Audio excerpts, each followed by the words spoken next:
Well, if you thought 2024 was going to be easier on the household budget, think again. The cost of your weekly shop, which already requires a second mortgage, is about to get even more expensive thanks to the government. The Nationals are warning that changes to the Pacific Island Farm Worker Scheme will push food prices even higher. Joining me now is Nationals leader David Littleproud. David, thanks for your time. This scheme allows farmers to hire workers from Pacific Island countries for up to 4 years when there are local worker shortages. So that makes sense, but what changes is the government proposing to the scheme that's going to affect grocery prices? Yeah, well, thanks for having me. What they've done is taken away what we call the averaging provisions, and what that allowed to do was to average out because of the weather. And unfortunately, what happens is it rains. You can't send workers out to pick into the paddock to get that product out of a paddock and onto your plate. So what we had in place was over the 9 months of each year that they were here for the 4 years, you could average out the days that they were sitting on the couch and couldn't go out in the paddock across the whole season. But what the government's now done is said you can't average that anymore. And what the farmer must do, regardless of whether they're in the paddock or lying on the couch, has to pay them a minimum 30-hour week. Now, this is something we haven't had to do for temporary workers, whether they be backpackers or Australian workers before.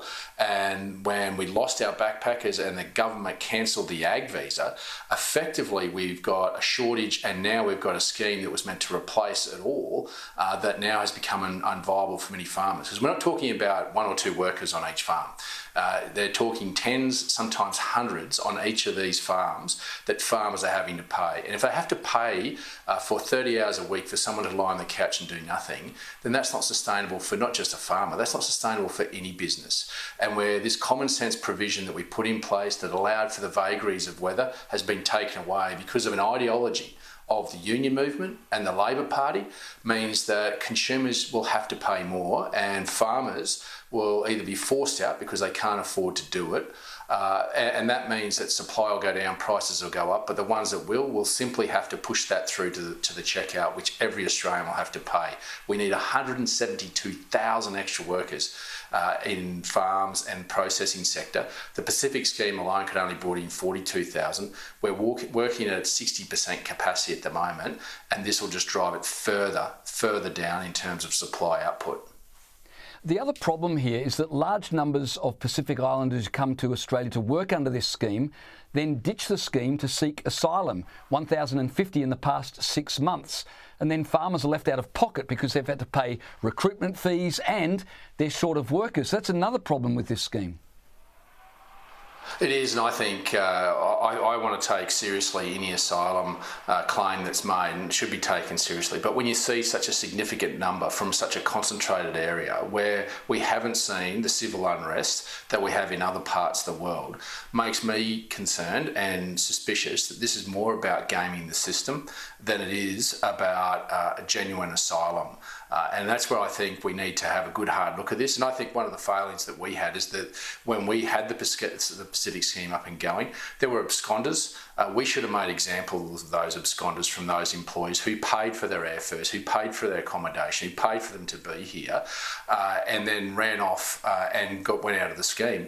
We should have sent them home and sent a very strong signal to those Pacific nations. This is a two-way contract. There is remittances going back into your economy that's more than what most would get back into your economies, but with that comes a responsibility. And now that we're seeing this asylum claim, I'm very sceptical about it. We should take every claim seriously, but when you see such a large scale from such a concentrated area, something's not right in terms of where the government's taking this Pacific scheme. Indeed. Speaking of cost of living, Anthony Albanese indicated today he'll be looking to roll out more cost of living relief measures in the May budget, which is really helpful for people who expect the cost of living crisis to affect them in May. But most householders need relief now. Why has it taken the Prime Minister so long to realise this is where money should be spent? Not almost $450 million on the Voice referendum, or what they gave $94.5 million to fight climate change in Vietnam. How come the Prime Minister's only now getting it? Well, you've got to ask the question, where's he been for the last 19 months? He's been the Prime Minister of this country, and the biggest challenge facing our citizens has been the cost of living crisis. And when he wasted $450 million on a referendum that could have gone in to practical measures about building our economy, instead of wasting on a referendum that we told him he'd conflated recognition with another layer of bureaucracy, you got to point to the fact that this Prime Minister's out of touch. He's out of touch with what the common man is saying on the streets. Cost of living is the biggest crisis that Australians are feeling out there, and it's not about pumping more money into the economy. It's actually pulling the right economic levers. And when you look at what's driving inflation at the moment, keeping interest rates higher for longer, it's actually energy and food, and they're intertwined, because not only are they taking away farmers' labour supply and the supply chain's labour supply, but they're also driving up their energy costs. Our energy bills of much of our food processors are 3 to 4 times higher than what they were previously. And when you've got this reckless race to 82% renewables that is tearing up the very thing it's there to protect, the actual native vegetation and the environment, to put all these solar factories and wind factories and transmission lines, 28,000 kilometres of transmission lines. The reason you're paying more and your inflation is staying high is because while your discretionary spending stopped, your fixed hasn't, because the ideology of this government isn't meeting the practical reality of what's coming out of your wallet. And that's why we're saying pull the right economic levers. It's not about flooding money into the economy. It's about making sure that you have all the energy eggs in the basket. That's including nuclear, as well as carbon capture storage. With the renewables we've got at the moment, we shouldn't go any further. In many respects, we're at a saturation point in renewables without any further planning. And so this is where we need to pause, to plan, to get this right on our energy and on our food security.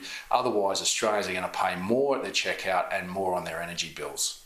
Well, energy retailers have said they're jacking up prices as well, so there'll be more in that. Just before I let you go, you're in Queensland. I know you're a fair bit inland, but on the east coast, especially on the Gold Coast, they've been hit hard by summer storms. The ADF have been called in to help with the clean-up, but there's more storms on the way and heading north towards Brisbane, so things don't look like easing up for Queenslanders, do they? No, and we copped it up north just before Christmas in North Queensland with Cyclone Jasper and the front that came through after that. Look, we cop it a fair bit in Queensland, but I've got to say we actually do have recovery down pat. I've got to say that much of the damage that's been done to the grid up here is comparable to a cyclone, and we don't see cyclones in southeast Queensland, so it's going to take a little bit more time, but I know the communities come together. Agencies have worked tirelessly to get many of those towns and those houses back up with power, and it just goes to show that not only do state and local governments and federal governments need to prepare for disasters, but we all do. We've all got a responsibility. We just can't rely on the government or those heroes in uniform that come in and help us in our hour of need. We've all got a responsibility to prepare, but I know that we'll get through this, but we're all obviously always being in Queensland looking to the skies just to see what else is coming. David Littleproud, thanks so much for your time tonight.